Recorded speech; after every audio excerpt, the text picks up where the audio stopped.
Senator Elizabeth Warren isn't even officially running for president yet. That's scheduled for Saturday. But another claim of Indian ancestry is already threatening to derail her campaign. Warren wrote that she was American Indian under the line for race on a Texas bar registration form back in 1986, a form that was obtained and published by the Washington Post last night. In response to the report, Warren told the newspaper, quote, "I can't go back, but I'm sorry for furthering confusion on tribal sovereignty and tribal citizenship and harm that resulted." She also reportedly apologized to Cherokee officials for that DNA test she took and the video she put out afterwards. Now, the president likes to call my mom a liar. What do the facts say? The facts suggest that you absolutely have a Native American ancestor in your pedigree.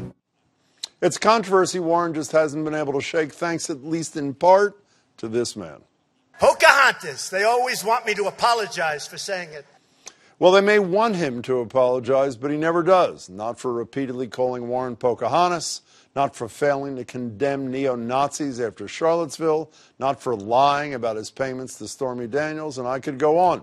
But still, the consummate Teflon Don, each of his scandals just seems to roll off his back. So what is it about Trump that lets him weather political storms that would likely topple just about anyone else? Joining me, my GBH colleague, Adam Reilly. Adam, it's good to see you.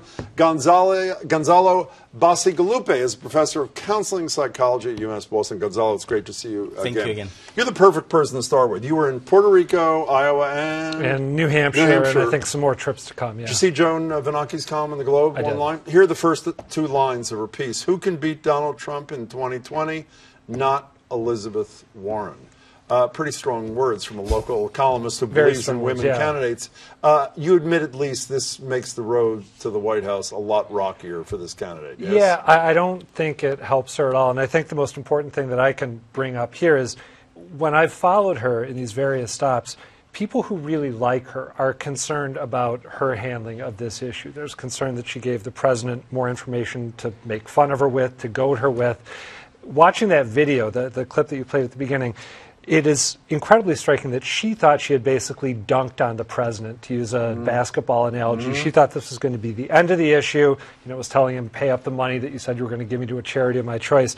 And instead, it has gone in the exact opposite direction. I think that for Democrats who want to beat the president in 2020, this suggests maybe a troubling lack of political judgment. So not only do we have this, but we have an apology from Elizabeth Warren. As I said, Donald Trump never apologizes. I would argue, and I'm going to get into some in a few minutes, many of the things he's done are far, he may have apologized for Access Hollywood, in fairness, worse, but he never misses a beat. What people like me do mindlessly is keep reciting his line, well, I could shoot somebody on Fifth Avenue and not miss a beat. What may sink the Warren campaign, we don't know, would not even touch him. Is that a fair statement? Well, who knows what is going to happen well, in the next election? We don't know. But we do know history vis-a-vis Donald Trump. But Warren would have to, besides apologizing profusely, I think she needs to acknowledge the usual white entitlement of being able to say whatever you feel like saying off the cuff. I mean, in this case, it applies to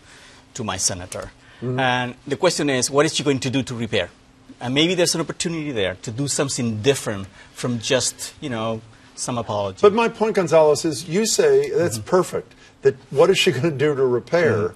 Donald Trump doesn't have to repair anything. So explain to me again, because I'm trying to be self-critical. I have no idea. I just say, like everybody else, this is Trump being Trump. Donald Trump wouldn't have to repair. Donald Trump wouldn't have to apologize. And as we learned yesterday, his numbers today are exactly the same they were before the shutdown, for which he was blamed. Why is Trump immune to these things? I think that one needs to understand the psychology of the followers, probably. So tell us. Some ways in which we are uncomfortable about the evidence in general. We tend to react and make decisions not necessarily based on the facts. And also I think that he really taps on something that, some insecurity out there, some of what is happening. It doesn't necessarily mean, I don't go with the idea that people are ignorant. I think people might not necessarily even know that they do not know. They don't have a clue, so you can provide them with some facts, some evidence, but that doesn't necessarily going to change. But that only seems to apply if you're right and it's Pogo-esque, the problem is us. not the candidate or not the president. Well, the candidate is a construction of everybody. So also, they've got two different audiences, right? I think Trump is so successful with his base because he's this kind of perfect embodiment of the Republican id. Right. And for a conservative who loves to see, liberals driven, Republican id, who, by the way, who has totally flown in the face of virtually all Republican orthodoxy. But what he has done is he has managed to drive liberals and Democrats crazy, to make them blind with rage. And there are a certain segment of Republican voters, about 40% of the population, who love that. Elizabeth Warren, in contrast, you used the phrase white entitlement. We are at this point in the Democratic Party right now, where there is a unique level of concern and attunedness to issues of identity and identity construction. So that makes this the worst possible election cycle for her to have this problem. Can we bring one more issue onto the table, which is generally the death knell in American politics, race and racism in particular? And this is about race. Well, it is, but I want to go even deeper. The war is about race. If I can, if I may. Yeah. Here's a statement from the Virginia Attorney General, Mark Herring. This is a couple days ago. It was on Saturday, calling for the governor to resign. And here's what he said. It's no longer possible for Governor Northam to lead our Commonwealth, and it's time for him to step down. The irony of this, of course, as we learned today, is he told him to step down because of either blackface or a Klan outfit, and now, today, Mark Herring admits that he wore blackface in the 1980s as well. So that's them, and I think most people think one or both of them are going to have to go. Here's a little bit on the same theme that has come out of the mouth of President Trump. Here he is. They're bringing drugs. They're bringing crime. They're rapists. Oh, look at my African American over here. Look at him. You also had people that were very fine people on both sides. That's Charlottesville. Let me add a few to that list before I talk to you guys. Shut down all Muslim entry. S-hole countries with black people in Africa, and birtherism. This is again, does your same rule apply? I would argue that I think Northam should go. I think Herring should go. Their sins pale next to the volume of sins, racial sins, and he's fine. Explain that to me. I think he's channeling some, ways in which we have not been able to resolve of his supporters. The supporters, and I think the country in general. I think that we are still, not able to, be able to have real conversations about race, and it creates a lot of fear. And I think that in psychology, there's this thing about he really channels the fear. He provides you with certain comfortable thing, and he's in some way, and I'm not a Trump supporter at all, but he's irresistible. In some way, we are so damn attracted to him. In some way, he's like Clinton in a very different way. I mean, you will see Clinton and you thought that he was talking to you. This guy's not talking to you, but he's talking to some of those fears. You buying that? I am. And again, I think it's all about who the audience is. I can't remember the last polling data that we saw about the percentage of Republicans who thought that President Obama was not born in the United States, but it was a troublingly high number. Trump stoked that, but he also played off it. So, yeah, I mean, if he said the stuff he did, that he has over the course of his career in public life, and were a Democratic candidate, he wouldn't have a chance in hell, but he's not. So, assuming we were troubled, Gonzalo, if I may, by what we've just described, and we're troubled by I think it's 8,459 lies that the Washington Post has cataloged since. And it could be a million. Well, it might be a million. Assuming we're troubled by that, is what Donald Trump has, to use your word, channeled or done, is that transferable, or is that uniquely his? Meaning, could a student of Donald Trump, I don't mean a student like at Trump University, I mean an observer of Trump, someone who can say also you're fired? I can be, exactly. Can someone do what he has done and do that same channeling he describes? It's possible. I mean, this is not just happening in this country. I spent a lot of time in South America, and there are some of those I mean, you see Brazil, and it's almost like a copycat example of this thing. And people think Brexit has a lot of the same. Yeah, so I think that it is possible. There's a lesson there to be learned. Now, will the country take on that? I mean, in some ways, very irresistible, and you might follow him, and you might in some way allow him to do these barbaric things.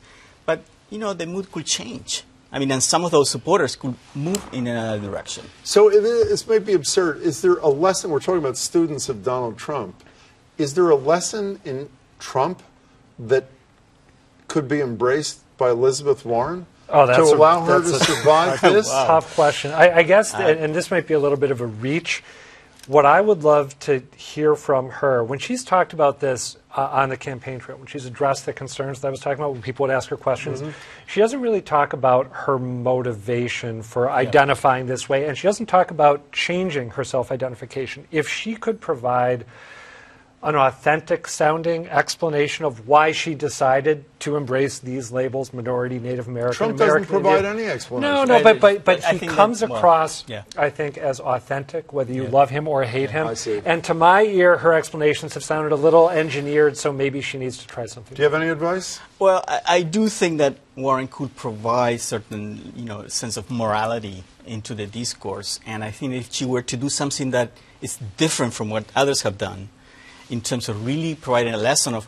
how someone who does racist stuff can actually come up with something that is different, I think that might be a big plus, and it might actually invigorate some of us who, in some way, sometimes see this kind of white entitlement. We only have a minute left. Can I also apply Trump's immunity, for lack of a better expression? Let's assume Bob Mueller comes out with a report tomorrow, and it's got a bill of particular as long as you are tall. Right. Should one assume that Donald Trump will have any less ability to fend that off than he's fended everything else off? Trump, I think for the Republican Party, is a little bit like alcohol for someone who uses substance abuse. I mean, you're going to minimize, you're going to deny it, you're going to put it away.